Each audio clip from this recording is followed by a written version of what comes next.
Hello everyone. इस video में हम विस्थापन अभिक्रिया के बारे में पढ़ेंगे। विस्थापन अभिक्रिया, इन अभिक्रियाओं में अधिक क्रियाशील तत्व कम क्रियाशील तत्व को उसके यौगिक से विस्थापित कर देते हैं। बेटा, इसके लिए आप एक क्रियाकलाप देख सकते हैं आपकी बुक में, क्रियाकलाप 1.9 में इस तरह से क्रियाकलाप दिया हुआ है। क्रियाकलाप में हमें क्या करना है, दो लोहे की कील को कॉपर सल्फेट के विलयन में, ये नीला कलर का जो विलयन है अंदर, ये कॉपर सल्फेट का विलयन है ना।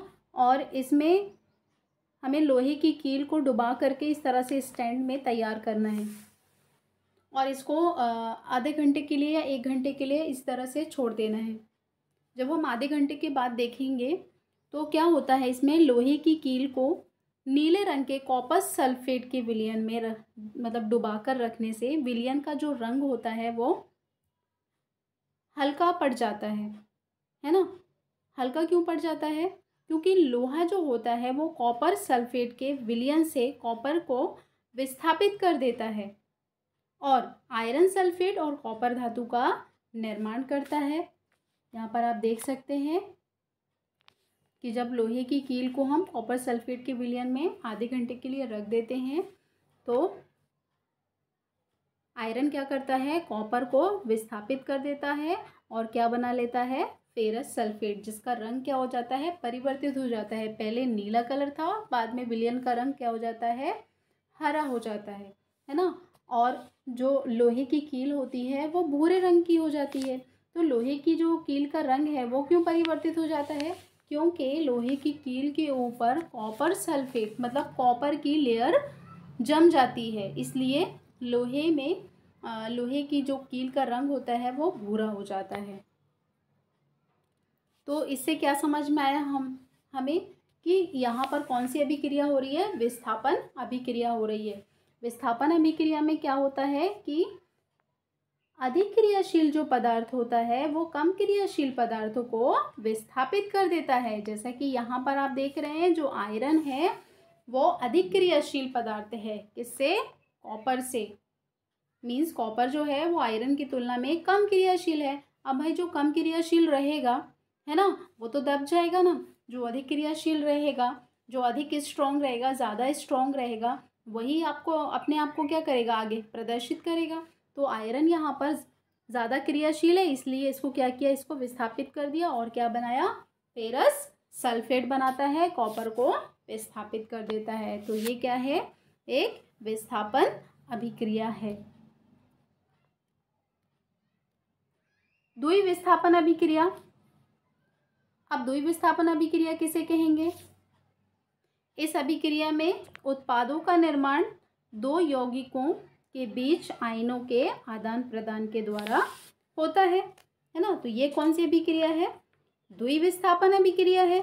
अभी इसके पहले हमने सिंगल विस्थापन, सिर्फ विस्थापन अभिक्रिया देखी थी, है ना। अब हम देख रहे हैं द्वि विस्थापन अभिक्रिया।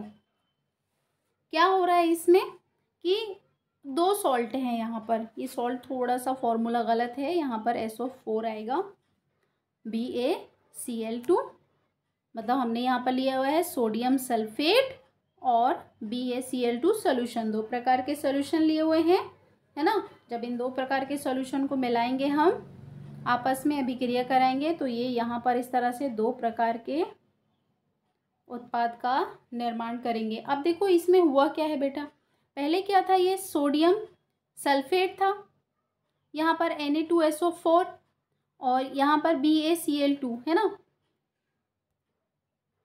तो सोडियम जो है यहाँ पर वो इस क्लोरीन के साथ ऐड हो गया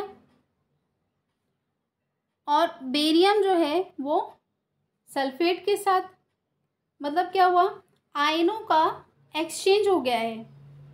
मीन्स दोनों आयन जो है आपस में क्या हो गए हैं, एक्सचेंज हो, विस्थापित हो गए हैं, एक दूसरे को क्या किए हैं, विस्थापित कर दिए हैं, इसलिए इसको क्या बोलते हैं, द्वि विस्थापन अभिक्रिया। नेक्स्ट, उपचयन एवं अपचयन अभिक्रिया, इंग्लिश में बोलते हैं हम ऑक्सीडेशन एंड रिडक्शन। तो ऑक्सीडेशन देखते हैं यहाँ पर। सबसे पहले उपचयन अभिक्रिया। उपचयन अभिक्रिया किसे कहेंगे? जब किसी पदार्थ में ऑक्सीजन की वृद्धि होती है ना, या फिर बोल सकते हैं जब किसी पदार्थ में हाइड्रोजन का ह्रास होता है, या सिंपल शब्दों में बोल सकते हैं हम कि ऑक्सीजन का जुड़ना या हाइड्रोजन का निकलना, ये कौन सी अभिक्रिया है? उपचयन अभिक्रिया। सिंपल आपको याद रखना है, ऐसी अभिक्रिया जिसमें ऑक्सीजन जुड़ती है या फिर हाइड्रोजन निकलती है उसे हम उपचयन अभिक्रिया कहते हैं। इसका एग्जाम्पल देख सकते हो आप लोग, जैसे कार्बन है, कार्बन में ऑक्सीजन को हम प्लस करके जोड़ रहे हैं, तो ये एक उपचयन अभिक्रिया है। दोनों, ये दो कंडीशन दी हुई है बेटा, एक और ये दो, दोनों कंडीशन एक साथ नहीं चलेंगी, अलग अलग चलेंगी। या तो ऑक्सीजन जुड़ेगी या तो हाइड्रोजन निकलेगी, है ना। तो सिंपल आपको याद रखना है, उपचयन अभिक्रिया में क्या होता है, या तो ऑक्सीजन जुड़ जाएगी या तो हाइड्रोजन निकल जाएगी। तो पहली प्रकार की अभिक्रिया हमने देखी, यहाँ पर कार्बन में ऑक्सीजन जुड़ रही है तो इसको बोलेंगे ये एक प्रकार की उपचयन अभिक्रिया है। दूसरा देखते हैं, कॉपर के साथ ऑक्सीजन जुड़ रही है तो बेटा ये भी एक उपचयन अभिक्रिया है। नेक्स्ट देखते हैं, कॉपर ऑक्साइड प्लस हाइड्रोजन, है ना। अब देखो यहाँ पर क्या हुआ है कि कॉपर बन गया, कॉपर में से ऑक्सीजन क्या हो गई है, निकल गई है ना। लेकिन इस हाइड्रोजन के साथ में ऑक्सीजन जुड़ गई है, देख रहे हो आप, हाइड्रोजन के साथ में ऑक्सीजन जुड़ गई है ना। तो हाइड्रोजन के साथ ऑक्सीजन जुड़ रही है, मीन्स यहाँ पर ऑक्सीजन जुड़ गई है, इसलिए ये कौन सी अभिक्रिया है, उपचयन अभिक्रिया है। तो बच्चों आपको याद रखना है, उपचयन अभिक्रिया किसे बोलेंगे, ऑक्सीजन का जुड़ना या फिर हाइड्रोजन का निकलना, ये एक उपचयन अभिक्रिया है। नेक्स्ट देखते हैं, इसी का ऑपोजिट है बेटा अपचयन अभिक्रिया। जस्ट अपोजिट इसका हो जाएगा, मीन्स जब किसी पदार्थ में ऑक्सीजन का ह्रास होता है या फिर जब किसी पदार्थ में हाइड्रोजन की वृद्धि होती है। सिंपल शब्दों में बोल सकते हो, हाइड्रोजन का जुड़ना या फिर ऑक्सीजन का निकलना अपचयन अभिक्रिया है। दोनों ही अपोजिट अभिक्रियाएं हैं, आप एक याद रखोगे, दूसरी आपको याद करने की ज़रूरत नहीं है। इसको एक बहुत अच्छा उदाहरण है जिसमें हम उपचयन और अपचयन दोनों देख सकते हैं, है ना। देखो यहाँ पर कॉपर ऑक्साइड है जिसमें ऑक्सीजन पहले से जुड़ी हुई है, लेकिन हम यहाँ पर देख रहे हैं कि यहाँ से ऑक्सीजन निकल गई है।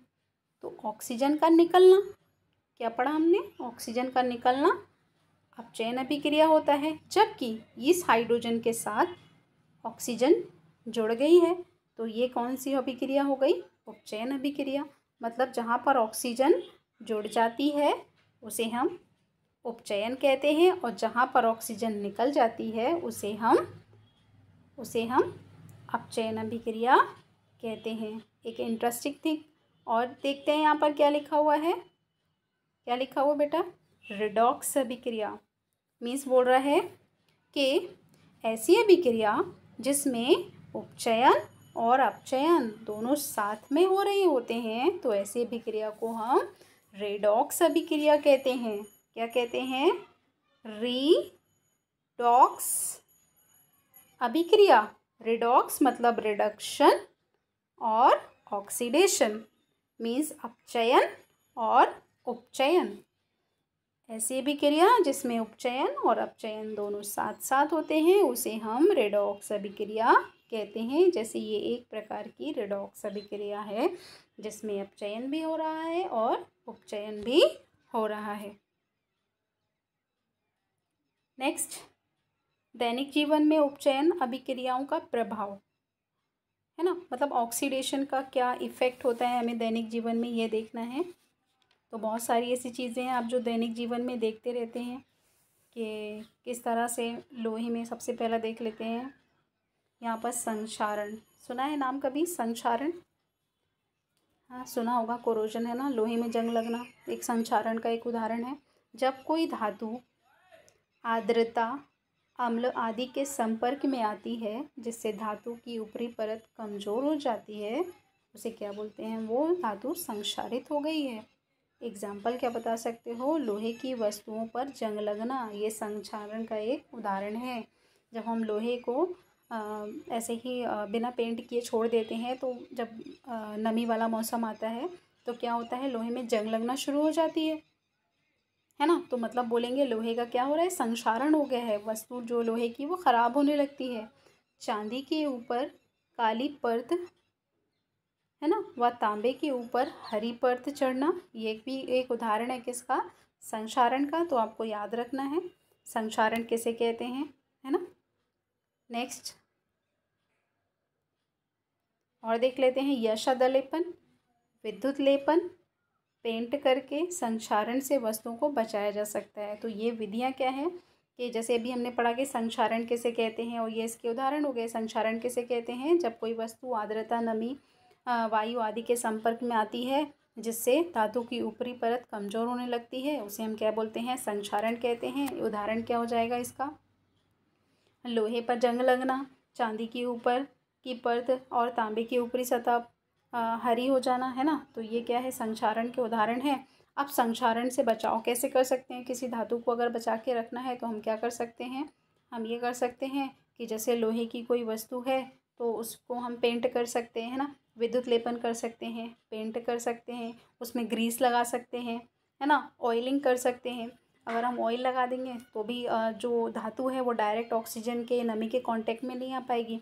यशद लेपन ये एक विधि है जिसको हम बोलते हैं गैल्वेनाइजेशन, इंग्लिश में बोलते हैं गैल्वेनाइजेशन, और हिंदी में बोलते हैं यशद लेपन। यशद लेपन मतलब कि लोहे की वस्तुओं के ऊपर जिंक एक धातु है, जिंक की परत चढ़ाना, जिससे लोहा जो है वो सुरक्षित रहता है।